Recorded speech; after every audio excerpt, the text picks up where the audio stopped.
ਸਤਿ ਸ਼੍ਰੀ ਅਕਾਲ। ਤੁਸੀਂ ਜੁੜੇ ਹੋਏ ਹੋ ਪੰਜਾਬੀ ਰੇਡੀਓ ਯੂਐਸਏ ਦੇ ਨਾਲ ਤੇ ਮੈਂ ਹਾਂ ਪ੍ਰਵੀਨ ਸ਼ਰਮਾ ਲੈ ਕੇ ਹਾਜ਼ਰ ਹਾਂ ਪ੍ਰੋਗਰਾਮ ਖਬਰ ਤੇ ਨਜ਼ਰ। ਖਬਰ ਤੇ ਨਜ਼ਰ ਪ੍ਰੋਗਰਾਮ ਦੇ ਵਿੱਚ ਕਈ ਅਹਿਮ ਤੇ ਕਈ ਖਾਸ ਖਬਰਾਂ ਨੂੰ ਲੈ ਕੇ ਚਰਚਾ ਕਰਨ ਦੇ ਲਈ ਜੁੜ ਚੁੱਕੇ ਨੇ ਪੰਜਾਬ ਤੋਂ ਸੀਨੀਅਰ ਪੱਤਰਕਾਰ ਦੀਪਕ ਸ਼ਰਮਾ ਚਨਾਰਥਲ ਜੀ। ਸ਼ਰਮਾ ਜੀ, ਸਤਿ ਸ਼੍ਰੀ ਅਕਾਲ। ਸਵਾਗਤ ਹੈ ਜੀ ਪੰਜਾਬੀ ਰੇਡੀਓ ਯੂਐਸਏ ਤੇ। ਸਤਿ ਸ਼੍ਰੀ ਅਕਾਲ ਜੀ। ਪ੍ਰੋਗਰਾਮ ਦੇ ਵਿੱਚ ਅੱਗੇ ਵਧਣ ਤੋਂ ਪਹਿਲਾਂ ਧੰਨਵਾਦ ਕਰਦੇ ਚਲੀਏ ਸਪਾਂਸਰਸ ਦਾ, ਜਿਹੜੇ ਜ਼ਰੀਆ ਬਣਦੇ ਨੇ ਇਹਨਾਂ ਪ੍ਰੋਗਰਾਮਾਂ ਨੂੰ ਤੁਹਾਡੇ ਤੱਕ ਪਹੁੰਚਾਉਣ ਦੇ ਲਈ। ਖਾਲਸਾ ਇੰਸ਼ੋਰੈਂਸ ਏਜੰਸੀ ਵਾਲੇ, ਜਿਨ੍ਹਾਂ ਤੋਂ ਤੁਸੀਂ ਹਰ ਤਰੀਕੇ ਦੀ ਇੰਸ਼ੋਰੈਂਸ ਲੈ ਸਕਦੇ ਹੋ। ਇੰਸ਼ੋਰੈਂਸ ਬਾਰੇ ਪਤਾ ਕਰਨ ਲਈ ਇਹਨਾਂ ਦਾ ਨੰਬਰ ਹੈ 408-272-2500। ਇਹ 1992 ਤੋਂ ਲਗਾਤਾਰ ਇੰਸ਼ੋਰੈਂਸ ਬਿਜ਼ਨਸ ਦੇ ਵਿੱਚ ਸ਼ਾਨਦਾਰ ਸੇਵਾਵਾਂ ਦੇ ਰਹੇ ਨੇ ਤੇ ਅਮਰੀਕਾ ਭਰ ਦੇ ਵਿੱਚ ਇੰਸ਼ੋਰੈਂਸ ਕਰਦੇ ਨੇ। ਓਬਾਮਾ ਕੇਅਰ, ਮੈਡੀਕੇਅਰ ਜਾਂ ਫਿਰ ਕਵਰਡ ਕੈਲੀਫੋਰਨੀਆ ਬਾਬਤ ਪਾਲਿਸੀ ਕਰਵਾਉਣ ਦੇ ਲਈ, ਸਲਾਹ ਲੈਣ ਦੇ ਲਈ ਅੱਜ ਹੀ ਕਾਲ ਕਰੋ 408-272-2500 ਤੇ।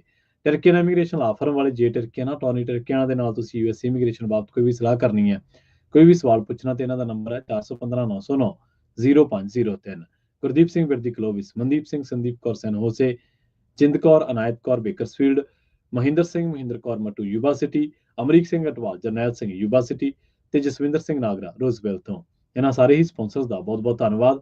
ਤੇ ਜੇਕਰ ਤੁਸੀਂ ਵੀ ਪੰਜਾਬੀ ਡੀਐਸਏ ਦੇ ਇਹਨਾਂ ਪ੍ਰੋਗਰਾਮਾਂ ਨੂੰ ਸਪਾਂਸਰ ਕਰਨਾ ਚਾਹੁੰਦੇ ਹੋ ਤਾਂ ਸਟੂਡੀਓ ਦਾ ਨੰਬਰ ਹੈ 4082725500।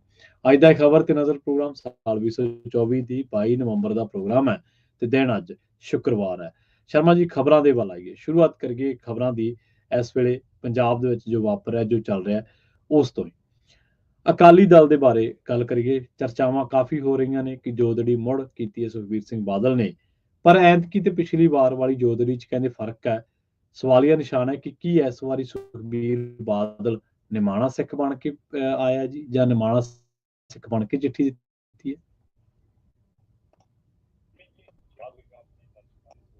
ਜੀ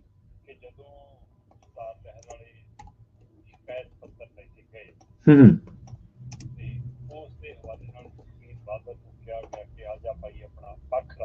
ਜੀ ਜੀ ਹੂੰ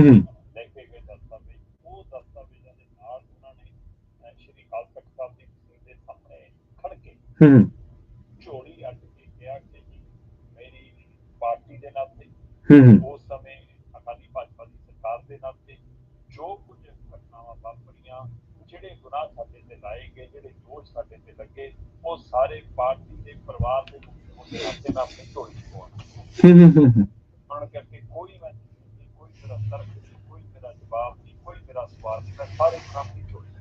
ਜੀ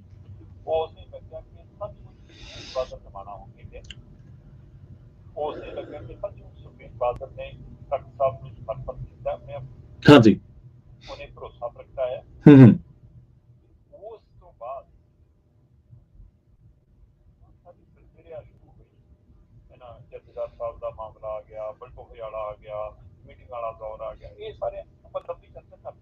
ਜੀ ਜੀ ਬਿਲਕੁਲ ਬਿਲਕੁਲ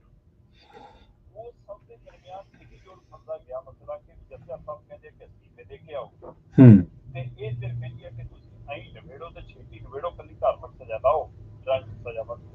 ਹੂੰ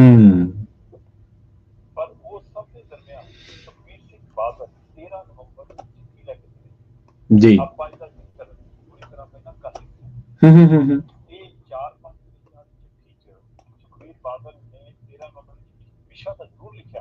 ਹੂੰ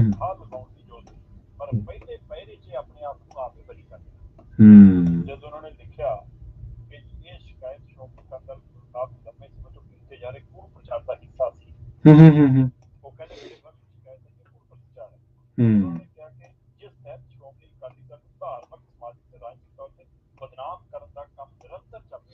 ਹੂੰ ਹੂੰ ਸਹੀ ਸਹੀ ਸਹੀ ਹੂੰ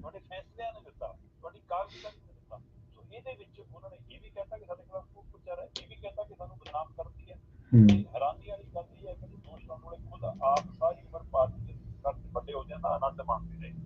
ਹੂੰ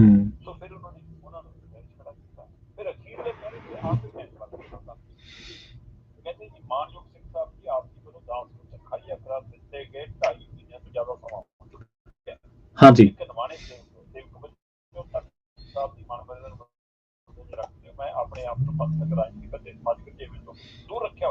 ਹੂੰ ਹੂੰ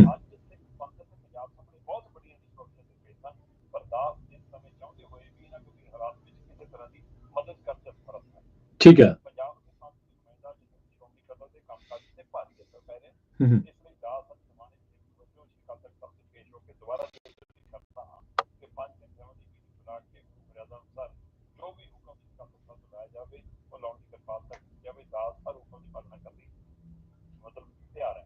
ਠੀਕ ਹੈ। ਇੱਛਾ ਵੀ ਚੋਣ ਕਰਨਾ ਚਾਹੁੰਦਾ ਸੀ ਪਰ ਮੈਨੂੰ ਮਨਜ਼ੂਰੀ ਨਹੀਂ ਮਿਲੀ।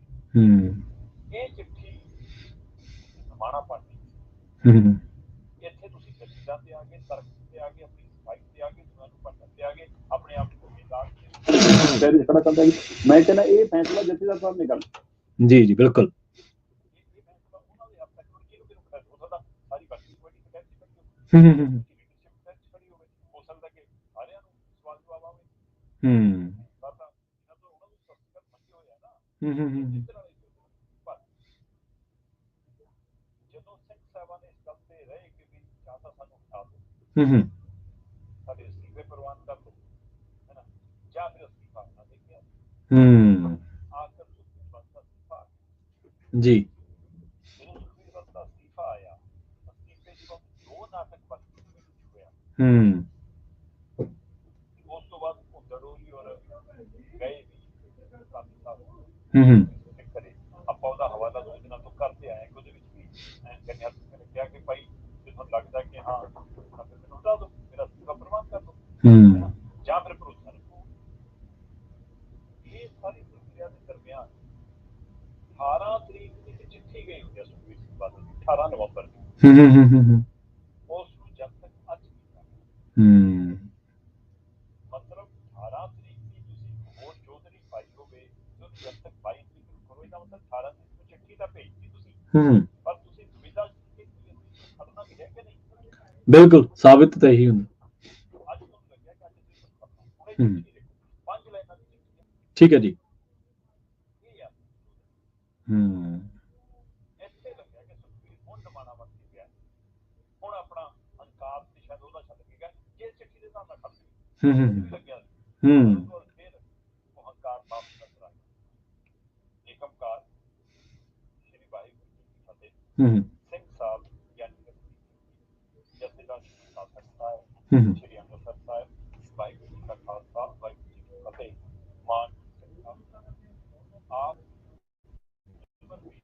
ਹੈ ਕਿ ਸਿੱਖ ਕੌਮ ਦੇ ਸਰਵਉੱਚ ਸਥਾਨ ਸ਼੍ਰੀ ਅਕਾਲ ਤਖਤ ਸਾਹਿਬ ਤੋਂ ਮੇਰੇ ਮਨ ਤੇ ਮੇਰੇ ਹੱਥ ਗਹਿਰਾ ਅਸਰ ਹੈ। ਠੀਕ ਹੈ। ਦਾਸ ਵੱਲੋਂ ਹੁਣ ਸ਼੍ਰੋਮਣੀ ਅਕਾਲੀ ਦਲ ਦੀ ਪ੍ਰਧਾਨਗੀ ਦੇ ਅਹੁਦੇ ਤੋਂ ਅਸਤੀਫਾ ਦੇ ਦਿੱਤਾ ਹੈ। ਦਾਸ ਵੱਲੋਂ ਹੁਣ ਸ਼੍ਰੋਮਣੀ ਅਕਾਲੀ ਦਲ ਦੀ ਪ੍ਰਧਾਨਗੀ ਦੇ ਅਹੁਦੇ ਤੋਂ ਅਸਤੀਫਾ ਦੇ ਦਿੱਤਾ ਹੈ। ਦਾਸ ਨਿਮਰਤਾ ਤੇ ਸਤਿਕਾਰ ਸਹਿਤ ਨਿਮਾਣੇ ਸਿੱਖ ਪੰਥ ਸ਼੍ਰੀ ਅਕਾਲ ਤਖਤ ਸਾਹਿਬ ਤੇ ਪੇਸ਼ ਹੋਣਾ ਚਾਹੁੰਦਾ ਹੈ। 6ਵੇਂ ਪਾਤਸ਼ਾਹ ਜੀ ਦਾ ਕਿਰਪਾਲੂ ਤੇ ਬਖਸ਼ਿਸ਼ ਦਾ ਸਥਾਨ ਹੋਣ ਕਾਰਨ ਆਪ ਦਾਸ ਦੀ ਬੇਨਤੀ ਜ਼ਰੂਰ ਪ੍ਰਵਾਨ ਕਰੋ ਜੀ। ਦਾਸ ਬਾਦਲ 18/11/24। ਹੋ ਠੀਕ ਹੈ ਜੀ। ਹੁਣ ਬਲਵਿੰਦਰ ਸਿੰਘ ਭੁੱਲਰ ਜੋਰ ਲਾ ਲੈ, ਹੁਣ ਦਲਜੀਤ ਸਿੰਘ ਚੀਮਾ ਕੋਈ ਤਰਕ ਦੇ ਦੇਣ, ਹੁਣ ਵਰਕਿੰਗ ਕਮੇਟੀ ਕਹਿ ਦੇਵੇ ਸਾਡੇ ਵੀ ਅਸਤੀਫੇ ਲੈ ਲਓ ਜੀ, ਸਾਲੇ ਆ ਜਾਣ, ਹੁਣ ਹੋਰ ਐਸ ਕੇ ਸ਼ਰਮਾ ਜਾਂ ਕੋਈ ਇਹਨਾਂ ਦੋਸ਼ੀ ਆ ਜਾਵੇ। ਹੁਣ ਤਕਵੀਰ ਨੇ ਸਿੰਘ ਸਾਹਿਬਾਨ ਨੂੰ ਚਿੱਠੀ ਭੇਜ ਕੇ ਜਨਤਕ ਕਰਕੇ ਕਹਿ ਸਕੇ ਕਿ ਮੈਂ ਅਸਤੀਫਾ ਦੇ ਦਿੱਤੀ। ਹੁਣ ਇੱਥੇ ਸਵਾਲ ਮੁੱਕ ਗਿਆ ਕਿ ਬਸ ਪ੍ਰਵਾਨ ਕਰੂਗੀ ਜਾਂ ਨਹੀਂ ਕਰੂਗੀ, ਰੱਦ ਕਰੂਗੀ ਜਾਂ ਨਹੀਂ ਕਰੂਗੀ, ਜੋ ਕਰਨਾ ਕਰੇਗੀ। ਜੀ ਜੀ।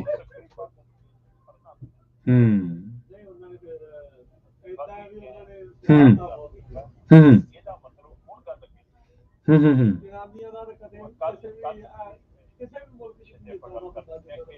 ਹਾਂਜੀ। ਆਉਂਦੇ ਦਿਨਾਂ ਦੇ ਵਿੱਚ ਸਿੰਘ ਸਾਹਿਬਾਨ ਅਗਲਾ ਕਦਮ ਪੁੱਟਣਗੇ।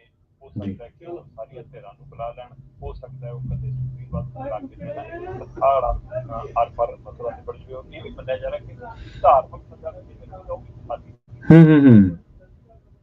ਤੇ ਜੇ ਰਾਜਨੀਤਿਕ ਕਰਾਉਣ ਦਾ ਵੀ ਅਧਿਕਾਰ ਹੈ, ਇਹ ਬੇਲੋੜਾ ਪ੍ਰਚਾਰ ਹੈ ਕਿ ਸਿੰਘ ਸਾਹਿਬ ਰਾਜਨੀਤਿਕ ਸਜ਼ਾ ਨਹੀਂ ਕਰਦੇ। ਸੋ ਇਹ ਪ੍ਰੋਗਰਾਮ ਮੋਕਲਾ ਹੁੰਦਾ ਨਜ਼ਰ ਆਉਂਦਾ। ਇਹ ਮਾਮਲਾ ਆਉਂਦੇ ਹਫ਼ਤੇ 10 ਦਿਨ 15 ਦਿਨ ਹਰ ਮਹੀਨੇ ਦੇ ਵਿੱਚ ਆਪਣੇ ਸਿਖਰ ਤੇ ਆਪਣਾ ਫੈਸਲਾ ਪਹੁੰਚਦਾ ਨਜ਼ਰ ਆਉਂਦਾ ਹੈ। ਸ਼ਰਤੇ ਸੁਖਬੀਰ ਬਾਦਲ ਹੁਣ ਇਸ ਚਿੱਠੀ ਦੇ ਨਿਮਾਣਾ ਬਣਿਆ ਰਹੇ। ਸ਼ਬਦਾਂ ਦੀ ਜਿਹੜੀ ਇਬਾਰਤ ਆ ਨਾ, ਜਿਹੜੀ ਚਿੱਠੀ ਦੀ ਇਬਾਰਤ ਹੈ, ਉਹ ਨਾ ਸਿਰਫ ਇਕੱਲੇ ਸ਼ਬਦ ਨਹੀਂਗੇ, ਉਹ ਤੁਹਾਡੀ ਮਨੋਭਾਵਨਾ ਨੂੰ ਵੀ ਪ੍ਰਗਟ ਕਰਦੀ ਹੈ। ਜਿਵੇਂ ਤੁਸੀਂ ਕਿਹਾ ਨਾ ਕਿ ਇਸ ਵਾਰੀ ਫਰਕ ਹੈ, ਇਹ ਫਰਕ ਪਹਿਲੀਆਂ 2 ਵਾਰੀਆਂ ਚ ਨਜ਼ਰ ਨਹੀਂ ਸੀ ਆ ਰਿਹਾ, ਇਸ ਵਾਰੀ ਆ ਰਿਹਾ। ਸੋ ਉਮੀਦ ਹੈ, ਚਲੋ ਆਪਾਂ ਕਰਦੇ ਹਾਂ ਕਿ ਚਲੋ ਕੋਈ ਵੀ ਹੈ, ਚਾਹੇ ਉਹ ਧਰਮ ਦੀ ਕਚਹਿਰੀ ਦੇ ਵਿੱਚ ਹੈ, ਚਾਹੇ ਉਹ ਦੁਨਿਆਵੀ ਕਚਹਿਰੀ ਦੇ ਵਿੱਚ ਹੈ।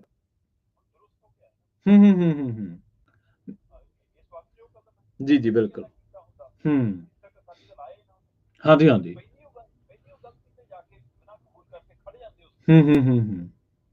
ਆਪਣੇ ਜਵਾਕਾਂ ਨੂੰ ਆਮ ਮਾਪੇ ਕਹਿੰਦੇ ਹੁੰਦੇ ਆ ਨਾ ਕਿ ਇੱਕ ਝੂਠ ਨੂੰ ਲੁਕਾਉਣ ਲਈ 100 ਮਾਰ। ਹਾਂਜੀ ਹਾਂਜੀ ਬਿਲਕੁਲ ਬਿਲਕੁਲ। ਸੋ ਇਹ ਉਹ ਅੱਜ ਕੱਲ੍ਹ ਬੜਾ ਹੂੰ ਆਪਣੇ ਗੁਨਾਹਾਂ ਤੇ ਪਰਦਾ ਪਾਉਣ ਦੀ ਗੁਨਾਹ ਦਾ ਨਾ ਕਰਦੇ। ਜੇ ਇਹ ਤਾਂ ਜੇਕਰ ਜਿੱਥੋਂ ਅੱਜ ਮਹਾਂਦਰਾ ਹੀ ਕੁਝ ਹੋਰ ਹੁੰਦਾ, ਪਰ ਦੇਰੀ ਸਮਾਂ ਸਮਾਂ ਦੇਰੀ ਦਰ ਦੇਰੀ ਕਰਦੇ ਗਏ ਤੇ ਆ ਮੁਹਾਣਾ ਤੇ ਆਖੜੇ ਨੇ। ਖੈਰ, ਆਪਾਂ ਹੁਣ ਇੱਕ ਹੋਰ ਖਬਰ ਦੇ ਵੱਲ ਵਧੀਏ ਸ਼ਰਮਾ ਜੀ। ਅੱਜ ਅਖਬਾਰਾਂ, ਵੈਬ ਮੀਡੀਆ, ਹੋਰ ਸੋਸ਼ਲ ਮੀਡੀਆ ਭਰਿਆ ਪਿਆ। ਅਮਨ ਅਰੋੜਾ ਦੇ ਘਰ ਢੋਲ ਵੱਜ ਰਹੇ ਨੇ, ਪ੍ਰਧਾਨਗੀ ਮਿਲੀ ਹੈ, ਕੋਈ ਛੋਟੀ ਗੱਲ ਨਹੀਂ ਹੈ। ਔਰ ਲਗਾਤਾਰ ਕੈਬਨਿਟ ਦੇ ਵਿੱਚ ਵੀ ਨੇ, ਗਿੱਦੜਬਾਹੇ ਦੇ ਵਿੱਚ ਵੀ ਵੱਡੀ ਜ਼ਿੰਮੇਵਾਰੀ ਮਿਲੀ ਹੋਈ ਸੀਗੀ। ਪਰ ਆਪਾਂ ਇੱਕ ਵੱਖਰੇ ਪਹਿਲੂ ਤੋਂ ਤੁਹਾਡੇ ਨਾਲ ਚਰਚਾ ਕਰਾਂਗੇ।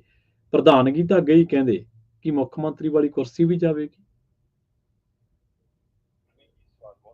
ਜੀ। ਅੱਜ ਤਾਂ ਮੁੱਖ ਮੰਤਰੀ ਸਾਹਿਬ ਨੇ ਖੁਦ ਕਿਹਾ ਕਿ ਮੇਰਾ ਬੋਝ ਹਲਕਾ ਹੋ ਗਿਆ, ਮੇਰੇ ਭਰਾ ਮੇਰਾ ਹੱਥ ਵਟਾਉਣ ਆ ਗਏ। ਤੁਸੀਂ ਜਿਸ ਐਂਗਲ ਤੋਂ ਸਵਾਲ ਕੀਤਾ, ਇੱਕ ਐਂਗਲ ਉਹ ਹੈ, ਇੱਕ ਐਂਗਲ ਅੱਜ ਪ੍ਰਧਾਨਗੀ ਦਾ ਖੋਲ। ਠੀਕ ਹੈ। ਪਹਿਲਾ ਐਂਗਲ ਤਾਂ ਇਹ ਹੈ ਕਿ ਅਮਨ ਅਰੋੜਾ ਦੀ ਪ੍ਰਧਾਨਗੀ ਦਾ ਸਪਸ਼ਟ ਰੂਪ ਦੇ ਵਿੱਚ ਅੱਜ ਤੋਂ ਮਹੀਨਾ ਖੰਡ ਪਹਿਲਾਂ ਪਤਾ ਲੱਗ ਗਿਆ ਸੀ। ਔਰ ਆਪਾਂ ਉਹਨਾਂ ਚੋਂ ਅੱਜ ਲੋਕਾਂ ਚੋਂ ਜਿਨ੍ਹਾਂ ਨੇ ਆਪਣੇ ਦਰਸ਼ਕਾਂ ਨਾਲ ਖਬਰ ਕਾਫੀ ਪਹਿਲਾਂ ਸਾਂਝੀ ਕਿ ਹਾਂਜੀ ਅਮਨ ਅਰੋੜਾ ਪ੍ਰਧਾਨ ਬਣਨ ਜਾ ਰਹੇ ਨੇ। ਔਰ ਜਦੋਂ ਇਹ ਮੀਡੀਆ ਖਬਰ ਜ਼ੋਰ ਪਕੜਨ ਲੱਗੀ ਤਦ ਖੁਦ ਅਮਨ ਅਰੋੜਾ ਨੇ ਕਈ ਪੱਤਰਕਾਰ ਤੱਕ, ਕਈ ਅਦਾਰਿਆਂ ਤੱਕ ਪਹੁੰਚ ਕਰਕੇ ਕਿਹਾ ਕਿ ਭਰਾਵਾ ਮੇਰੀ ਖਬਰ ਨਾ ਲਓ, ਮੈਨੂੰ ਪ੍ਰਚਾਰ ਦੀ ਲੋੜ ਨਹੀਂ, ਕਿਉਂਕਿ ਸਾਡੀ ਪਾਰਟੀ ਦਾ ਹੀ ਹੁੰਦਾ ਕਿ ਫਿਰ ਉਹਦਾ ਨਹੀਂ ਮਿਲਦਾ। ਜੀ ਜੀ। ਸੋ ਇਹ ਕਾਫੀ ਹੱਦ ਤੱਕ ਪਹਿਲਾਂ ਤੈਅ ਸੀ, ਔਰ ਜਿੰਨੀ ਦੇਰੀ ਹੋ ਰਹੀ ਸੀ ਉਨੀ ਅਮਨ ਅਰੋੜਾ ਨੂੰ ਫਿਕਰ ਵੱਧ ਰਹੀ। ਹੁਣ ਅੱਜ ਮੁੱਖ ਮੰਤਰੀ ਭਗਵੰਤ ਮਾਨ ਹੋਰਾਂ ਨੇ ਅਮਨ ਅਰੋੜਾ ਨੂੰ ਤੇ ਅਮਨ ਕਲਸੀ ਨੂੰ ਇੱਕੋ ਗੁਲਦਸਤੇ ਨਾਲ ਪ੍ਰਧਾਨਗੀਆਂ ਵੰਡਦਿਆਂ ਹੋਇਆ ਤਸਵੀਰ ਸਾਂਝੀ ਕੀਤੀ ਤੇ ਉਹ ਤਸਵੀਰ 'ਚ ਉਹਨਾਂ ਨੇ ਆਪਣੇ ਸੋਸ਼ਲ ਮੀਡੀਆ ਦੇ ਉੱਤੇ ਖੁਦ ਜਾਣਕਾਰੀ ਸਾਂਝੇ ਕਰਦਿਆਂ ਲਿਖਿਆ ਕਿ ਮੇਰੀ ਕੈਬਨਿਟ ਦੇ ਮੇਰੇ ਸਾਥੀ ਅਮਨ ਅਰੋੜਾ ਪੰਜਾਬ 'ਚ ਆਮ ਆਦਮੀ ਪਾਰਟੀ ਦੀ ਪ੍ਰਧਾਨਗੀ ਦਾ ਕੰਮ ਦੇਖਣਗੇ। ਸਾਡਾ ਨੌਜਵਾਨ ਐਮਐਲਏ, ਸਾਡਾ ਭਰਾ ਅਮਨ ਕਲਸੀ ਹੋਰੀ ਹੁਣ ਉਪ ਪ੍ਰਧਾਨ ਦਾ ਕੰਮ ਦੇਖਣਗੇ। ਪਰ ਚੰਦ ਮਿੰਟਾਂ ਬਾਅਦ ਮੁੱਖ ਮੰਤਰੀ ਸਾਹਿਬ ਨੇ ਆਪਣੀ ਪੋਸਟ ਨੂੰ ਦਰੁਸਤ ਕਰਕੇ ਉਪ ਪ੍ਰਧਾਨ ਨੂੰ ਕਾਰਜਕਾਰੀ ਪ੍ਰਧਾਨਗੀ ਦੀ ਪੋਸਟ ਦੁਆਰਾ ਪਾ ਦਿੱਤੀ। ਠੀਕ ਹੈ। ਇਹਦਾ ਮਤਲਬ ਪ੍ਰਧਾਨ ਸਾਹਿਬ ਫੈਸਲਾ ਤੁਸੀਂ ਤਾਂ ਨਹੀਂ ਲਿਆ। ਇਹਦਾ ਮਤਲਬ ਭਗਵੰਤ ਮਾਨ ਜੀ ਤੁਸੀਂ ਤਾਂ ਨਹੀਂ ਪ੍ਰਧਾਨਗੀ ਤੇ ਉਪ ਪ੍ਰਧਾਨਗੀ ਦਾ ਕਾਰਜਕਾਰੀ ਪ੍ਰਧਾਨ ਪਤਾ ਹੁੰਦਾ ਸੂਚਨਾ ਮਿਲਣ ਚ, ਪੜ੍ਹਨ ਸਮਝਣ ਚ, ਹੈ ਨਾ, ਜਾਂ ਕਾਲੀ ਕਾਲੀ ਚ ਕੰਮ ਲਾਗੂ ਕਰਨ ਚ ਹੋ ਗਈ ਤੇ ਉਹਨੂੰ ਦਰੁਸਤ। ਇਹਦਾ ਮਤਲਬ ਆਰਡਰ ਤਾਂ ਕਿਤੋਂ ਹੋਰ ਆ ਰਹੇ। ਇਹ ਉਹੀ ਆਰਡਰਾਂ ਦੀ ਕੜੀ ਆਰਡਰ ਹੈ ਜਿਸ ਕੜੀ ਦੇ ਤਹਿਤ ਤੁਸੀਂ ਜਨਤਕ ਤੌਰ ਤੇ ਕਿਹਾ ਕਿ ਮੇਰੇ ਤੇ ਬੋਝ ਬਹੁਤ ਹੈ ਜੀ, ਮੈਂ ਤਾਂ ਹੁਣ ਆਪ ਪ੍ਰਧਾਨਗੀ ਜਿੱਤਣਾ ਚਾਹੁੰਦਾ, ਕੋਈ ਹੋਰ ਸਾਥੀ ਸਾਂਭੇ। ਸੋ ਕੇਜਰੀਵਾਲ ਤੇ ਭਗਵੰਤ ਮਾਨ ਇਹ ਨਹੀਂ ਕਹਿ ਸਕਦੇ ਕਿ ਅਸੀਂ ਇਸ ਨਾਲ ਇੱਕ ਅਹੁਦਾ, ਇੱਕ ਵਿਅਕਤੀ, ਇੱਕ ਅਹੁਦਾ। ਕੇਜਰੀਵਾਲ ਤਾਂ ਖੁਦ ਇਕੱਠੇ ਦੋ ਦੇ ਮਾਨਦੇ ਆ ਰਹੇ ਨੇ, ਮਜਬੂਰੀ ਚ ਸ਼ਰਾਬ ਘਟਾ ਰਹੇ ਨੇ ਤਾਂ ਮੁੱਖ ਮੰਤਰੀ ਦੀ ਕੁਰਸੀ ਛੁਡਾ ਲਈ, ਜਾਂ ਤੁਸੀਂ ਅਗਲੀਆਂ ਚੋਣਾਂ ਚ ਪੈਂਤਰ ਦੇ ਵਿੱਚੋਂ ਵਿਚਾਰਾ ਬਣਦੇ ਦੀ ਕੁਰਸੀ ਛੱਡਦੀ ਨਹੀਂ ਤਾਂ ਤੁਸੀਂ ਛੱਡਣ ਨੂੰ ਤਿਆਰ ਥੋੜਾ ਸੀ। ਪਾਰਟੀ ਸੁਪਰੀਮੋ ਵੀ ਤੁਸੀਂ ਤੇ ਮੁੱਖ ਮੰਤਰੀ ਵੀ ਤੁਸੀਂ, ਉਸੇ ਤਰ੍ਹਾਂ ਭਗਵੰਤ ਮਾਨ ਮੁੱਖ ਮੰਤਰੀ ਵੀ ਤੇ ਪਾਰਟੀ ਦੇ ਪ੍ਰਧਾਨ ਲੰਬੇ ਸਮੇਂ ਤੋਂ ਚੱਲਿਆ ਰਹੇ। ਜੇ ਪ੍ਰਧਾਨ ਨਹੀਂ ਲਾਇਆ, ਕਾਰਜਕਾਰੀ ਪ੍ਰਧਾਨ ਲਾਇਆ, ਗੁਜਰਾਤ ਦਾ ਕੀ ਬਣਿਆ? ਤੁਸੀਂ ਤਾਂ ਆਪਣਾ ਤਾਂ ਕਹਿਤਾ ਸੀਗਾ ਕਿ ਮੈਂ ਪ੍ਰਧਾਨ ਛੱਡ ਰਿਹਾ, ਕੰਮ ਥੋੜਾ ਆ ਰਹੇ ਨੇ ਜੀ, ਅਸਤੀਫੇ ਦੀ ਕੋਈ ਗੱਲ ਨਹੀਂ ਆਈ। ਤੁਸੀਂ ਕੋਈ ਮਸਲਾ ਲੋਕਤੰਤਰਕ ਪੱਖ ਦਾ ਨਹੀਂ, ਬਾਤ ਤੇ ਬਸ ਖਬਰ ਭੇਜੋ ਤੇ ਲੋਕ ਆਪੇ ਭੁੱਲ ਜਾਣਗੇ, ਨਹੀਂ ਬਣਦਾ। ਇੱਕ ਪਹਿਲੂ ਤਾਂ ਇਹ ਜੀ, ਇਹ ਲੰਬੇ ਸਮੇਂ ਤੋਂ ਜੋ ਕੁਝ ਵਾਪਰ ਰਿਹਾ, ਮੁੱਖ ਮੰਤਰੀ ਦੇ ਸਲਾਹਕਾਰ ਹਟਾਓ, ਦਿੱਲੀ ਵਾਲੇ ਲਾਓ, ਪੰਜਾਬ ਦੇ ਕੈਬਨਿਟ ਮੰਤਰੀ ਬਦਲ ਲਓ, ਦਿੱਲੀ ਤੋਂ ਹੁਕਮਾਂ ਦੇ ਤਹਿਤ ਲਾਓ, ਕੈਬਨਿਟ ਮੰਤਰੀਆਂ ਨੂੰ ਦਿੱਲੀ ਬੁਲਾਓ, ਮੀਟਿੰਗ ਕਰੋ, ਅਫਸਰਾਂ ਨੂੰ ਦਿੱਲੀ ਬੁਲਾਓ,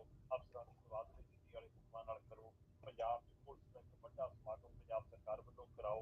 ਹੂੰ ਉੱਪਰ ਦੇਖੋ ਪੰਜਾਬ ਸਰਕਾਰ, ਥੱਲੇ ਦੇਖੋ ਮੁੱਖ ਮਹਿਮਾਨ ਅਰਵਿੰਦ ਕੇਜਰੀਵਾਲ ਤੇ ਭਗਵੰਤ ਮਾਨ ਦੀ ਫੋਟੋ ਲਾ ਕੇ ਪਲੀਜ਼ ਦਾ ਲਿਖੋ, ਹੂੰ ਕੇਜਰੀਵਾਲ ਦੀ ਫੋਟੋ ਲਾ ਕੇ ਕੇਜਰੀਵਾਲ ਉਹਦੇ ਥੱਲੇ ਵੀ ਲਿਖੋ, ਤੇ ਮੁੱਖ ਮਹਿਮਾਨ ਦੇ ਨਾਲ ਭਗਵੰਤ ਮਾਨ ਮੁੱਖ ਮੰਤਰੀ ਦਾ ਨਾਂ ਹੀ। ਹੂੰ ਫਿਰ ਇਹਨਾਂ ਦੇ ਆਪਣੇ ਅਧਿਕਾਰ ਪੇਜ ਦੇ ਉੱਤੇ ਪਹਿਲਾਂ ਮੁੱਖ ਮੰਤਰੀ ਭਗਵੰਤ ਮਾਨ ਮੂਹਰੇ ਸੀ, ਕੇਜਰੀਵਾਲ ਪਿੱਛੇ ਸੀ, ਤੇ ਹੁਣ ਜਿਹੜੀ ਫੋਟੋ ਨਵੀਂ ਚੜੀ ਹੋਈ ਹੈ ਉਹਦੇ ਵਿੱਚ ਕੇਜਰੀਵਾਲ ਵੱਡੇ ਕੱਦ ਵਾਲਾ ਮੂਹਰੇ ਹੈ ਤੇ ਭਗਵੰਤ ਮਾਨ ਪਿੱਛੇ ਹੈ। ਸੋ ਇਹਦਾ ਮਤਲਬ ਤੁਸੀਂ ਦੱਸ ਸਕਦੇ ਕਿ ਭਗਵੰਤ ਮਾਨ ਹੁਣ ਸੈਕੰਡ ਪੋਜੀਸ਼ਨ ਤੇ ਆ, ਸਰਕਾਰ ਅਸਲ ਚਲਾਉਂਦੇ ਆ। ਤੇ ਕੇਜਰੀਵਾਲ ਨੇ ਜਨਤਕ ਸਮਾਗਮ ਚ ਕਿਹਾ ਜੀ ਤੁਹਾਡੇ ਕੰਮ ਨਾ ਹੋਣ ਮੇਰੇ ਕੋਲ ਆਏ। ਸੋ ਇਹ ਭਗਵੰਤ ਮਾਨ ਹੋਰਾਂ ਕੋਲ ਫਿਲਹਾਲ ਹਰਾ ਪੈਨ ਟੰਗਣ ਨੂੰ ਰਹਿ ਗਿਆ ਜੀ, ਤਾਂ ਕਿ ਬਸ ਇੱਕ ਸਾਰੇ ਹਰਾ ਪੈਨ ਇਹਨਾਂ ਕੋਲ ਹੈ ਤੇ ਮਾਈਕ ਉਹਨਾਂ ਕੋਲ ਰਹਿ ਗਿਆ, ਅਧਿਕਾਰ ਸਾਰੇ ਨਿਕਲਿਆ। ਪਰ ਜਿਹੜੇ ਇਹ ਦਿਖਾਉਣ ਦੀ ਕੋਸ਼ਿਸ਼ ਕਰ ਰਹੇ ਨੇ ਪੰਜਾਬ ਦੇ ਕਿ ਲੋ ਜੀ ਕੰਟਰੋਲ ਅਸੀਂ ਕਰ ਲਿਆ, ਅਸੀਂ ਸਾਰਾ ਕੁਝ ਠੀਕ ਕਰਦਾ, ਜਿਹੜਾ 2.5 ਸਾਲਾਂ ਚ ਨਹੀਂ ਠੀਕ ਹੋਇਆ ਉਹ ਇਹ ਸਕਦੇ ਕਿ ਮੁੱਖ ਮੰਤਰੀ ਦੀ ਕੁਰਸੀ ਤੱਕ ਬਦਲ ਕਰ ਜਾਣ। ਉਹ ਇੰਤਜ਼ਾਰ ਅੱਜ ਦੇ ਦਿਨ ਦਾ ਵੀ ਕਰਨਗੇ ਜਦੋਂ ਅੱਜ ਨਤੀਜੇ ਆਉਣੇ ਆ, ਜਦੋਂ ਆ ਗਿਣਤੀ ਸ਼ੁਰੂ ਹੋਣ ਜਾ ਰਹੀ ਆ, ਹੈ ਨਾ। ਇਸ ਲਈ ਉਹ ਇਹਨਾਂ ਨਤੀਜਿਆਂ ਤੋਂ ਵੀ ਮੁੱਖ ਮੰਤਰੀ ਨੂੰ ਦੇਖਣਗੇ ਕਿ ਹੁਣ ਬਦਲਣ ਦੀ ਲੋੜ ਹੈ, ਜਾਂ ਦਿੱਲੀ ਵਾਲੇ ਨਤੀਜਿਆਂ ਤੋਂ ਬਦਲ ਜਾਊਗੀ। ਔਰ ਕੇਜਰੀਵਾਲ ਦੀ ਟੀਮ ਭਗਵੰਤ ਮਾਨ ਨੂੰ ਰਿਪਲੇਸ ਕਰਨਾ ਚਾਹੁੰਦੀ ਆ, ਬਸ਼ਰਤੇ ਭਗਵੰਤ ਮਾਨ ਨੇ ਪੰਜਾਬ ਦੇ ਹੱਕ ਹਕੂਕ, ਪੰਜਾਬ ਦੇ ਮਸਲੇ ਦਰਕਿਨਾਰ ਕਰਕੇ ਕੁਰਸੀ ਬਚਾਉਣ ਲਈ ਸਾਰਾ ਕੁਝ ਕਰੇ। ਜੀ ਜੀ ਦੂਜਾ ਪਹਿਲੂ ਅੱਜ ਦੇ ਅਮਨ ਅਰੋੜੇ ਦੀ ਰਿਪਲੇਸਮੈਂਟ ਭਗਵੰਤ ਮਾਨ ਦੀ ਥਾਂ ਤੇ ਹਾਂਜੀ ਬੀਜੇਪੀ ਦੇ ਏਜੰਡੇ ਨੂੰ ਪੂਰਾ ਕਰਨਾ।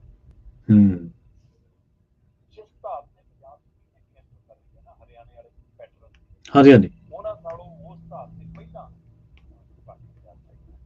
ਠੀਕ ਹੈ। ਪ੍ਰਵੀਨ ਜੀ, ਅਖਬਾਰਾਂ ਦੀਆਂ ਸੁਰਖੀਆਂ ਤਾਂ ਜ਼ਰੂਰ ਹੋਣਗੀਆਂ, ਟੀਵੀ ਚੈਨਲ ਦੀਆਂ ਖਬਰਾਂ ਤਾਂ ਜ਼ਰੂਰ ਹੋਣਗੀਆਂ ਕਿ ਪੰਜਾਬ 'ਚ ਆਮ ਆਦਮੀ ਪਾਰਟੀ ਦੇ ਪ੍ਰਧਾਨ ਅਮਨ ਅਰੋੜਾ ਬਣੇ, ਉਹਦੇ ਨਾਲ ਹੀ ਸਬ ਟਾਈਟਲ ਜ਼ਰੂਰ ਹੋਏਗਾ ਕਿ ਆਮ ਆਦਮੀ ਪਾਰਟੀ ਨੇ ਇੱਕ ਚਿਹਰੇ ਤੇ ਲਾ ਕੇ ਲਿਆ, ਆਮ ਆਦਮੀ ਪਾਰਟੀ ਨੇ ਇੱਕ ਚਿਹਰਾ ਮੂਹਰੇ ਲਿਆਂਦਾ, ਪ੍ਰਧਾਨ ਜਿਹੜਾ ਉਹ ਵੀ ਸਾਧਨ ਦੀ ਕੋਸ਼ਿਸ਼ ਕੀਤੀ। ਆਉਂਦੇ ਦਿਨਾਂ ਦੇ ਵਿੱਚ ਮੁੱਖ ਮੰਤਰੀ ਨੂੰ ਵੀ ਐਸੀ ਭਾਈਚਾਰੇ, ਮੈਂ ਕਹਿੰਦਾ ਸਾਰੇ ਭਾਈਚਾਰੇ ਨੂੰ ਨੁਮਾਇੰਦਗੀ ਦਿਓ, ਸਾਰੇ ਮਤਲਬ ਲੋਕਤੰਤਰ ਦੇ ਵਿੱਚ, ਪਰ ਇਹ ਦਿਖਾਵਾ ਪ੍ਰਗਟਾਵਾ ਕਿਉਂ ਕਿ ਹਾਂ ਅਸੀਂ ਵਰਗਮੰਟ ਕਰ ਰਹੇ ਹਾਂ। ਖਬਰ ਇਹ ਲੱਗੀ ਕੈਪਟਨ ਅਮਰਿੰਦਰ ਸਿੰਘ ਦੀ ਥਾਂ ਤੇ ਹੁਣ ਪੰਜਾਬ ਦੇ ਮੁੱਖ ਮੰਤਰੀ ਚਰਨਜੀਤ ਸਿੰਘ ਚੰਨੀ ਬਣ ਗਏ। ਹਾਂਜੀ ਬਿਲਕੁਲ।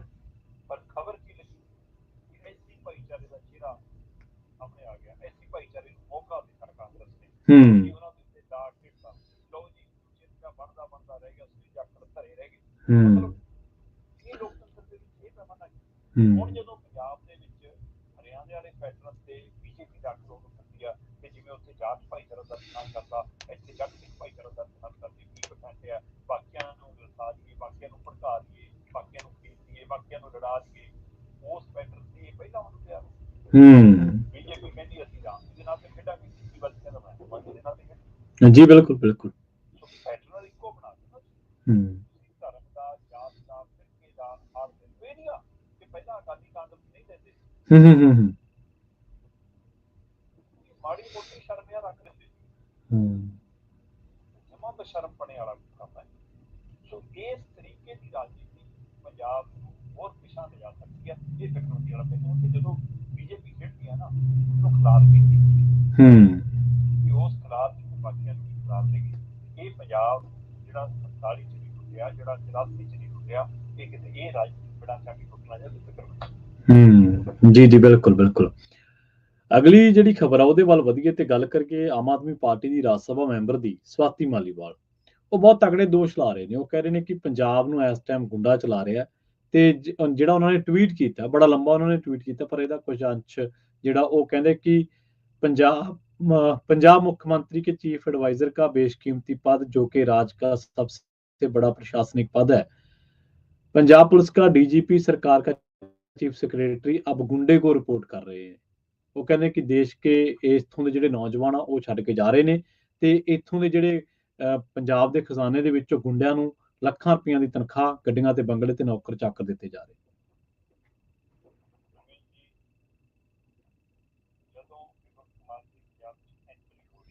ਹਾਂਜੀ, ਜਦੋਂ ਪੰਜਾਬ ਤੋਂ ਮੁੱਖ ਮੰਤਰੀ ਭਗਵੰਤ ਮਾਨ ਦੀ ਸਲਾਹਕਾਰ ਦੀ ਟੀਮ ਨੂੰ ਮੁੱਖ ਮੰਤਰੀ ਦੇ ਗੇਟ ਤੋਂ ਜਦੋਂ ਉਹਨਾਂ ਨੂੰ ਘਰੇ ਬੈਠਿਆਂ ਨੂੰ ਫਰਮਾਨ ਨਜ਼ਰ ਤੇ ਤੁਹਾਡੀਆਂ ਸੇਵਾਵਾਂ ਖਤਮ ਤੇ ਦਫ਼ਤਰ ਖਾਲੀ, ਆਪਾਂ ਉਸ ਸਮੇਂ ਗੱਲ ਤੇ ਵਿਭਵ ਕੁਮਾਰ ਐਂਟਰ ਕਰ ਗਿਆ। ਹਾਂਜੀ ਹਾਂਜੀ ਬਿਲਕੁਲ। ਆਪਾਂ ਉਸ ਸਮੇਂ ਤੇ ਵਿਭਵ ਕੁਮਾਰ ਦਾ ਦਫ਼ਤਰ ਬਣ ਗਿਆ। ਪੰਜਾਬ ਹਾਈ ਲਾਉਂਦੀ ਹੈ ਔਰ ਹਾਈ ਜਦੋਂ ਦਫ਼ਤਰਾਂ ਦੀ ਮੁੱਖ ਮੰਤਰੀ ਸਾਹਿਬ ਦੇ ਟੇਬਲ ਤੇ ਜਾਂਦੀ ਹੈ ਤੇ ਮੁੱਖ ਮੰਤਰੀ ਸਾਹਿਬ ਦੇ ਇਸ ਬੋਲਾਂ ਦੇ ਹਵਾਲੇ ਨਾਲ ਆਪਾਂ ਗੱਲ ਸਾਡੀ ਕੀਤੀ। ਉਹ ਮੁੱਖ ਉਹਨਾਂ ਨੇ ਪੁੱਛਿਆ ਇਹ ਉਹੀ ਹੈ ਵਿਭਵ ਦਾ ਨਾਂ ਹੈ। ਮੇਰੀ ਅੱਜ ਵੀ ਇੰਟਰਵਿਊ ਉਹਨਾਂ ਨਾਲ ਗੱਲ ਹੋਈ ਸੀ। ਇੰਟਰਵਿਊ ਇਸ ਖੇਤਰ ਨੂੰ ਕਾਫੀ ਜਿਹੜੇ ਤੋਂ ਦੇਖਦੇ ਨੇ ਫਿਲਮ ਜਾਂਦੇ ਕਰਦੇ ਨੇ। ਹਾਂਜੀ ਉਸ ਸਮੇਂ ਕੈਬਨਿਟ ਦੇ ਵਿੱਚ ਵਿਭਵ ਕੁਮਾਰ ਦਾ ਨਾਂ ਨਹੀਂ ਆਇਆ। ਉਸ ਸਮੇਂ ਇਹੀ ਆਇਆ ਕਿ ਮੁੱਖ ਮੰਤਰੀ ਦੇ ਸਲਾਹਕਾਰ ਦੀ ਪੋਸਟ ਜਿਹੜੀ ਖਾਲੀ ਆਪਾਂ ਉੱਥੇ ਲਗਾ ਦਿੱਤੀ ਤੇ ਉਹ ਪੋਸਟ ਭਰਨ ਦੀ ਮਨਜ਼ੂਰੀ ਕੈਬਨਿਟ ਤੋਂ ਲਈ ਗਈ। ਇਹਨੂੰ ਭਰਨਾ ਇਹ ਨਹੀਂ ਦੱਸਿਆ ਪਰ ਮੁੱਖ ਮੰਤਰੀ ਨੂੰ ਪਤਾ ਸੀ ਕਿ ਵਿਭਵ ਕੁਮਾਰ ਕਰਨਾ, ਇਸ ਲਈ ਉਹ ਬਾਤ ਪੁੱਛ ਜੀ ਜੀ। ਅੱਜ ਵੀ ਉਹ ਨਾਮ ਕਾਗਜ਼ਾਂ 'ਚ ਨਹੀਂ ਪਰ ਪੰਜਾਬ ਦੇ ਅਧਿਕਾਰੀਆਂ ਅਫਸਰਾਂ ਨੂੰ ਪਤਾ ਕਿ ਅਸੀਂ ਸਪੋਰਟ ਵਿਭਵ ਕੁਮਾਰ ਦੀ ਕਰਨਾ। ਪੰਜਾਬ ਦੇ 200 ਤੋਂ ਵੱਧ ਧਾਰਮਿਕ ਬੈਠੇ ਨੇ ਦਿੱਲੀ ਵਾਲੇ, ਜਿਹੜੇ MLA ਤੋਂ ਲੈ ਕੇ ਮੁੱਖ ਮੰਤਰੀ ਤੱਕ ਤੇ ਤਹਿਸੀਲਦਾਰ ਤੋਂ ਲੈ ਕੇ DC ਤੱਕ ਸਾਰਾ ਕੁਝ ਦਿੰਦੇ ਨੇ। ਉਹਨਾਂ ਨੂੰ ਰਿਪੋਰਟ ਕਰਨੀ ਪੈਂਦੀ। ਉਹਨਾਂ ਦਾ ਹੈੱਡ ਵਿਭਵ ਕੁਮਾਰ ਤੇ ਵਿਭਵ ਕੁਮਾਰ ਦਾ ਹੈੱਡ ਜੀ। ਇਹ ਪਹਿਲਾਂ ਤੇ ਚਰਚਾ ਆਪਾਂ ਕਰਦੇ ਰਹੇ। ਇਹ ਸਮਝਦੇ ਹਾਂ ਵਿਭਵ ਕੁਮਾਰ ਉਵੇਂ ਖੁੱਲ੍ਹ ਕੇ ਜੇ ਪੰਜਾਬ ਦੇ ਹਾਂ ਮੁੱਖ ਮੰਤਰੀ ਦੇ ਘਰੇ ਕਦੇ ਆ ਗਏ ਹੋਣ ਜਾਂ ਕਦੇ ਕਿਸੇ ਦਫ਼ਤਰ 'ਚ ਆ ਗਏ ਹੋਟਲ ਆ ਗਏ ਹੋਣ, ਕਦੇ ਉਹ ਏਦਾਂ ਜਦ ਤੱਕ ਖਬਰਾਂ 'ਚ ਨਹੀਂ ਆਏ ਪਰ ਦਿੱਲੀ ਤੋਂ ਚਲਾ ਰਹੇ ਹੁਣ ਇਸ ਨੂੰ ਹਵਾ ਜਦੋਂ ਕਿ ਕਰੇ ਜਾਣਾ ਪਰ ਸਵਾਦੀ ਮਾਦੀਵਾਰ ਅੱਜ ਤੱਕ ਇਹ ਨਹੀਂ ਬੋਲਦੇ ਕਿ ਹਾਂ ਪੰਜਾਬ ਦਾ ਫਿਕਰ ਹੈ ਜਾਂ ਲੋਕਤੰਤਰ ਦਾ ਫਿਕਰ ਹੈ। ਉਹਦੀ ਆਪਣੀ ਝੜਕ ਹੈ ਉਹਦਾ ਆਪਣਾ ਮਸਲਾ ਵਿਭਵ ਕੁਮਾਰ ਨਾਲ ਉਹਦਾ ਜਿਹੜਾ ਟਕਰਾਅ ਵਧਿਆ ਵਿਭਵ ਕੁਮਾਰ ਕਰਕੇ ਉਹਦੇ ਨਾਲ ਕੋਈ ਵਾਪਰ ਰਿਹਾ ਉਹ ਮਾਮਲਾ ਅਦਾਲਤ ਤੱਕ ਗਿਆ ਸੀ। ਉਹਦੇ ਸੁਪਰੀਮ ਕੋਰਟ ਦੇ ਹਵਾਲੇ ਕੋਰਟ ਨੇ ਕਹਿੰਦੀ ਮੁੱਦਾ ਸ਼ਬਦ ਬੰਦੇ ਇਸ ਲਈ ਪੰਜਾਬ 'ਚ ਤਾਂ ਹੁਣ ਸਰਕਾਰ ਨੂੰ ਦੱਸਦਾ ਜਿਹੜੀ ਗੱਲਾਂ ਤੁਸੀਂ ਕਰ ਰਹੇ ਹੋ ਉਹ ਲੋਕ ਪਹਿਲੇ ਜਿਹੜੇ ਮੈਂ ਥੋੜੇ ਪੂਰੇ ਆਪਣੇ ਵੱਲੋਂ ਕਰਦੇ ਨੇ। ਹਾਂਜੀ ਹਾਂਜੀ ਸਭ ਤੋਂ ਮੁੱਖ ਪ੍ਰਸ਼ਾਸਨਿਕ ਅਹੁਦਾ ਹੁੰਦਾ ਪੰਜਾਬ ਸਰਕਾਰ ਦਾ ਸੈਕਟਰੀ ਨੂੰ ਮੁੱਦੇ ਨੂੰ ਰਿਪੋਰਟ ਕਰਦੇ। ਪੰਜਾਬ ਦਾ ਨੌਜਵਾਨ ਜਿਹੜਾ ਦੇਸ਼ ਛੱਡ ਕੇ ਜਾ ਰਿਹਾ ਮੁੰਡਿਆਂ ਨੂੰ ਲੱਖਾਂ ਰੁਪਇਆ ਦੀ ਸੈਲਰੀ, ਗੱਡੀਆਂ, ਬੰਗਲੇ ਤੇ ਨੌਕਰ ਚਾਕਰੀ ਦੀ ਰਹਿਣ ਤੁਸੀਂ ਪੜ੍ਹੀ ਹੈ। ਇਹ ਤੋਂ ਅੱਗੇ ਆਪਣੀ ਪਾਰਟੀ ਦੇ ਸੀਨੀਅਰ ਰਾਜਸਭਾ ਮੈਂਬਰ ਜਿਹਦਾ ਨਾਲ ਗੱਲ ਕਰਦੀ ਹੈ ਕਿ ਸਾਡੇ ਰਾਜਸਭਾ ਮੈਂਬਰ MP MP ਕੋਠੀ ਵਾਲਾ ਜਿਹੜਾ ਮਸਲਾ ਸੀਗਾ ਫਿਰੋਜ਼ਸ਼ਾਹ ਰੋਡ ਦੇ ਉੱਤੇ 10 ਨੰਬਰ ਉਹ ਇਸ ਮੁੱਦੇ ਦੀ ਬਾਰ-ਬਾਰ ਮੁੱਦਾ ਸ਼ਬਦ ਦੱਸਦੇ ਕਹਿੰਦੇ ਕਿ ਉਹਨੂੰ ਤੋਂ ਖਾਲੀ ਕਰਾਂਗੇ ਮੁੱਦੇ ਨੂੰ ਰਹਿਣ ਦੇ ਜੀ। ਕਹਿੰਦੇ ਕਿ ਵਾਲੀਅਤ ਨੇ ਜਿਸ ਆਦਮੀ ਨੂੰ ਸੁਪਰੀਮ ਕੋਰਟ ਤੱਕ ਨੇ ਮੁੱਦਾ ਕਿਹਾ ਹੈ ਉਸ ਨੂੰ ਬੇਅਦਬੀਆਂ ਸ਼ਰਤਾਂ ਦਾ ਉਲੰਘਣ ਕਰਦਿਆਂ ਹੋਇਆ ਕੇਜਰੀਵਾਲ ਵੱਲੋਂ ਇੰਨਾ ਬੜਾਵਾ ਕਿਉਂ ਦਿੱਤਾ ਜਾਂਦਾ। ਸੋ ਕਹਿੰਦੀ ਕਿ ਸੋਚਣ ਦੀ ਗੱਲ ਮੈਂ ਭਗਵੰਤ ਮਾਨ ਨੂੰ ਪੁੱਛਣਾ ਚਾਹੁੰਦੀ ਹਾਂ ਕਿ ਜੇਕਰ ਮੁੰਡੇ ਪੰਜਾਬ ਦੇ ਘਰ ਚਲਾਉਣਗੇ ਤਾਂ ਪੰਜਾਬ ਦੀਆਂ ਔਰਤਾਂ ਕਿਵੇਂ ਸੁਰੱਖਿਅਤ ਰਹਿਣਗੀਆਂ। ਉਹ ਆਪਣੇ ਪਰ ਇਹ ਸੰਵਿਧਾਨਕ ਤੌਰ ਤੇ ਲੋਕਤੰਤਰਕ ਤੌਰ ਤੇ ਕਿੰਨਾ ਵਾਜਬ ਹੈ। ਕੈਪਟਨ ਅਮਰਿੰਦਰ ਦੇ ਟਾਈਮ ਸੋਨੀਆ ਤੇ ਰਾਹੁਲ ਦੀ ਚੱਲਦੀ ਸੀ ਪੰਜਾਬ 'ਚ ਪਾਇਆ ਕੈਪਟਨ ਚੱਲਦੀ ਇਹ ਨਹੀਂ ਕਿ ਡੀਸੀ ਤੋਂ ਹਿਸਾਬ ਕਿਤਾਬ ਲੈ ਲਿਆ ਕਦੇ ਪੁੱਛ ਲਿਆ ਮੰਤਰੀਆਂ ਦੇ ਉਸੇ ਬਣਾ ਕੇ ਕਰ ਲਿਆ। ਇਸ ਲੈਵਲ ਤੱਕ ਦਾ ਕਰਕੇ ਚਲਾਉਂਦੇ ਦਿੱਲੀ ਹਾਈ ਕੋਰਟ ਕੰਟਰੋਲ ਆਪਣਾ ਹੀ ਰੱਖਦਾ ਪੰਜਾਬ 'ਚ ਕਹਿਣ ਨੂੰ ਅਕਾਲੀ ਸਰਕਾਰ ਸੀ ਪਰ ਬਾਦਲ ਵੀ ਜਵਾਬ ਦੇ ਭਾਜਪਾ ਨੂੰ ਸੀਗਾ। ਬਿਲਕੁਲ ਸਹੀ ਬਿਲਕੁਲ। ਪਰ ਇਸ ਹੱਦ ਤੱਕ ਪ੍ਰਕਿਰਿਆ ਨਹੀਂ ਕਿ ਕੱਲੇ MLA ਨੂੰ ਜੇ ਚਿੱਕ ਮਾਰਨੀ ਪੈ ਜਾਵੇ ਤਾਂ ਪਹਿਲਾਂ ਦਿੱਲੀ ਪੁੱਛਣਾ ਪੈਂਦਾ। ਜੇ ਅਖਬਾਰ ਨੂੰ ਕੋਈ ਬਿਆਨ ਦੇਣਾ ਪੈ ਜਾਵੇ ਦਿੱਲੀ ਪੁੱਛਣਾ ਪੈਂਦਾ ਤੇ ਜੇ ਕੁਝ ਦੇ ਬੈਠਣ ਬੋਲਣ ਬੈਠਣ ਤਾਂ ਮਾਫੀ ਮੰਗਣੀ ਪੈ ਜਾਂਦੀ। ਸੋ ਇਹ ਸੋ ਆਹ ਪ੍ਰਕਿਰਿਆ ਸਵਾਤੀ ਮਾਦੀਵਾਲ ਨੇ ਚਾਹੇ ਆਪਣੇ ਨਿੱਜ ਦੇ ਵਰਤਣ ਵਾਲੇ ਹੋਵੇ ਪੰਜਾਬ ਦੇ ਕੋਚੇ ਦਾ ਸਾਹਮਣੇ ਆਉਂਦਾ ਇਹ ਹੋਇਆ ਆਪਾਂ ਗੱਲ ਕਰ ਰਹੇ ਕਿ ਕੰਟਰੋਲ ਦਾ ਹੋ ਗਿਆ ਕਿ ਇਸ ਸ਼ਰਤਾਂ ਤੇ ਮੁੱਖ ਮੰਤਰੀ ਦਾ ਕੰਟਰੋਲ ਕਰ ਜਾਣਗੇ। ਸਾਰਾ ਕੁਝ ਤੁਹਾਨੂੰ ਦੇਤਾ ਉਹਦਾ ਵੀ ਕਹਿ ਰਹੇ ਜਾਂ ਫਿਰ विभव कुमार रिपोर्ट ये तैयार होगा कि नहीं लिखा हटाओगे ताकि अच्छी सरकार होगी। पर फिलहाल आम आदमी पार्टी ने ये मुश्किल है कि नियमित मेरा संघर्ष बना के भेजा ताकत पार्टी को बदल के ਇਹਦਾ ਫੈਸਲਾ ਉਹ ਜਿੱਥੇ ਚੋਣਾਂ ਤੋਂ ਬਾਅਦ ਜ਼ਰੂਰ ਕਰਨਗੇ। ਜੀ ਤੇ ਭਾਰਤ ਦੀਆਂ ਸਰਹੱਦਾਂ ਦੀ ਰਾਖੀ ਹੁਣ ਕਹਿੰਦੇ ਮਸ਼ੀਨੀ ਕੁੱਤੇ ਕਰਨਗੇ ਜੀ। ਹਾਂ ਬਿਲਕੁਲ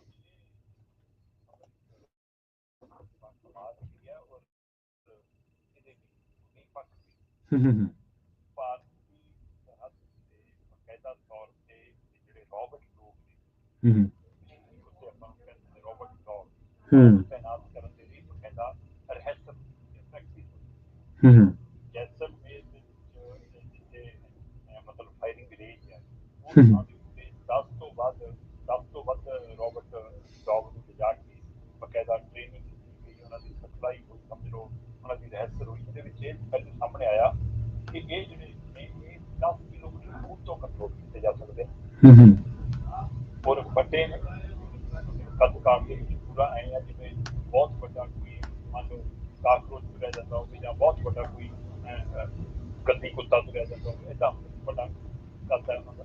ਠੀਕ ਹੈ, ਉਹ ਪੂਰੀ ਉਸ ਸ਼ੇਪ 'ਚ ਨੇ, ਉਹਨਾਂ ਦੀ ਉਹ ਪ੍ਰੈਕਟਿਸ ਜਿਹੜੀ ਹੁੰਦੀ ਹੈ ਨਾ 10 ਕਿਲੋਮੀਟਰ ਦੂਰ ਤੋਂ ਕੰਟਰੋਲ ਕੀਤਾ ਜਾ ਸਕਦਾ।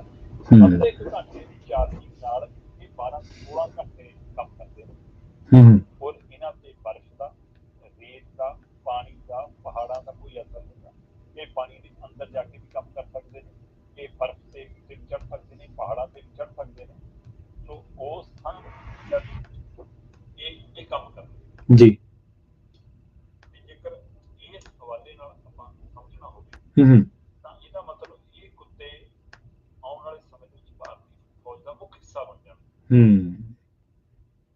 ਇਸ ਪਹਿਲੂ ਤੋਂ ਇਹਦਾ ਮਤਲਬ ਕਿ ਇਹ ਕਾਨੂੰਨ ਸਿਰਫ ਸੁਰੱਖਿਆ ਦੇ ਐਂਗਲ ਤੋਂ ਹੀ ਕੰਮ ਕਰਨਗੇ, ਸੁਰੱਖਿਆ ਵਾਲੇ ਪੱਖ ਤੋਂ ਹੀ ਕੰਮ ਕਰਨਗੇ ਜਾਂ ਫਿਰ ਮਤਲਬ ਕਿ ਏਅਰਪੋਰਟ, ਕਿਉਂਕਿ ਇਹਨਾਂ 'ਚ ਜਿਹੜੇ ਸੈਂਸਰ ਲੱਗੇ ਨੇ, ਹਾਂਜੀ, ਸੈਂਸਰਾਂ ਦੇ ਹਵਾਲੇ ਨਾਲ ਇਹ ਦੁਸ਼ਮਣ ਦੇ ਉੱਤੇ ਵਾਰ ਵੀ ਕਰ ਸਕਦੇ।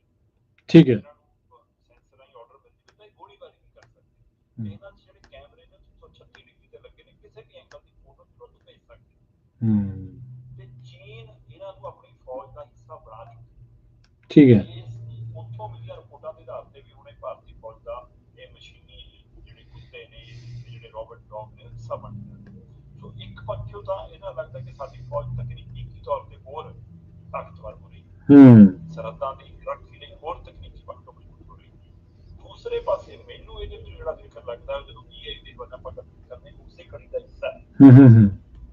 ਕੱਲ ਨੂੰ ਇਸ ਸਥਿਤੀ 'ਚ ਆ ਜਾਏਗਾ ਇਹ ਅਸਰ ਕਿ ਵੀ ਹੁਣ ਫੌਜੀ ਜਵਾਨਾਂ ਦੀ ਭਰਤੀ ਕਰਨ ਦੀ ਲੋੜ ਕੱਲ ਨੂੰ ਉਹਨਾਂ ਦੇ ਉਹ ਕਹਿਣਗੇ ਕਿ ਖੜੇ ਵੀ ਰੋਕਟ ਹੋ ਜਾਣਗੇ ਤੇ ਜਹਾਜ਼ ਵੀ ਰੋਕਟ ਉਡਾ ਲੈਣਗੇ, ਉੱਤੇ ਵੀ ਤੈਨਾਤ ਨੇ, ਸਾਰਾ ਕੁਛ ਹੈ। ਸੋ ਜੀ ਮਸ਼ੀਨੀ ਯੁੱਗ ਹੋਊਗਾ, ਮਸ਼ੀਨੀ ਫੌਜ ਹੋਊਗੀ ਹੁਣ ਸਾਡੇ ਕੋਲ, ਇਹ ਬੰਦਿਆਂ ਦਾ ਰੁਜ਼ਗਾਰ ਉਹਨਾਂ ਦੀਆਂ ਚੀਜ਼ਾਂ ਬਣਦੀਆਂ ਜਾ ਰਹੀਆਂ। ਜੀ ਸਹੀ ਹੈ। ਇਹ ਸਵਾਲ ਹਮੇਸ਼ਾ ਰਹੂਗਾ ਕਿ ਵੀ ਇਹ ਮਸ਼ੀਨੀ ਰੋਬਟ ਜਾਂ ਮਸ਼ੀਨੀ ਕੁੱਤੇ ਜਾਂ ਇਹ ਰੋਬਟ ਡੌਗ ਜਾਂ ਰੋਬਟ ਹੀ ਬੰਦੇ ਨਾਲੋਂ ਤੇਜ਼-ਤਰਾਰ ਹਮਲਾ ਕਰ ਸਕਦੇ ਆ, ਤੇਜ਼-ਤਰਾਰ ਫੈਸਲਾ ਲੈ ਸਕਦੇ ਆ, ਪਰ ਇਹ ਦੇਸ਼ ਭਾਵਨਾ ਕਿੱਥੋਂ ਲਿਆਉਣਗੇ? ਸਹੀ ਹੈ, ਸੰਵੇਦਨਾ ਕਿੱਥੋਂ ਲਿਆਉਣਗੇ? ਹੈ ਨਾ।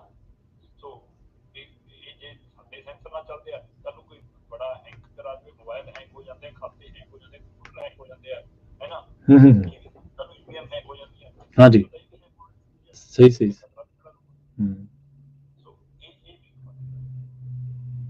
ਜੀ ਬਿਲਕੁਲ ਬਿਲਕੁਲ।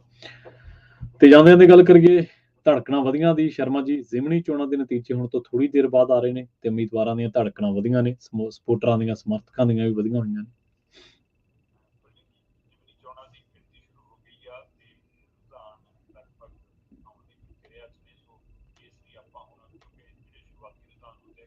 ਬਦਲ ਵੀ ਜਾਂਦੇ ਨੇ।